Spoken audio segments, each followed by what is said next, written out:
most famous case, I think, was when you went against Barney the Dinosaur. Yeah, that's the one that brings a smile to everyone's face and haunts me to this day.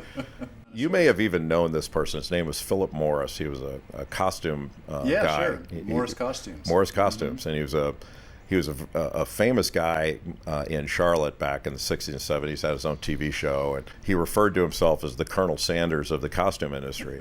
And he was being sued by the company that owned Barney for copyright and trademark infringement because he, along with others around the country, had costumes that they felt looked too much like Barney that he would rent out and people would use for birthday parties, things like that. So when the case first walked through the door, my first thought was, we need to settle this because this looks exactly like Barney. You know, the company was just protecting their trademark and copyright rights. They have to do that. But they had, I don't want to say animus, but they had a difficulty with this guy, and they wanted to make an example out of him for others.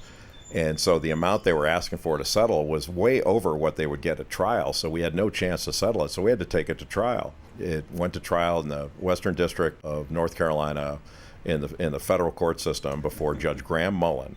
And I had to stand up. You know, I always thought in law school I'd be arguing these, you know, complex cases, maybe some sort of constitutional First Amendment issue, and it'd be really hoity-toity, and here I am arguing over Barney the Purple Dinosaur. I actually had to subpoena Barney to the trial. Whoa.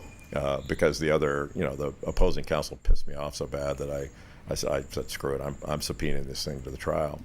And when they were arguing against the Barney being brought in, one of the arguments they made to the judge was, you know, there are only a certain amount of these costumes. They're all being used at shows around the country. They used to have the traveling Barney shows. We actually went to one of them with our kids. And they said and argued that it was too unwieldy because the costume was so big. You know, it's 6 foot 8 inches tall and all, like getting into the courtroom.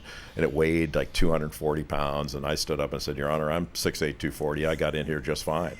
And the judge ordered it to the trial. It was so stupid, but it was funny.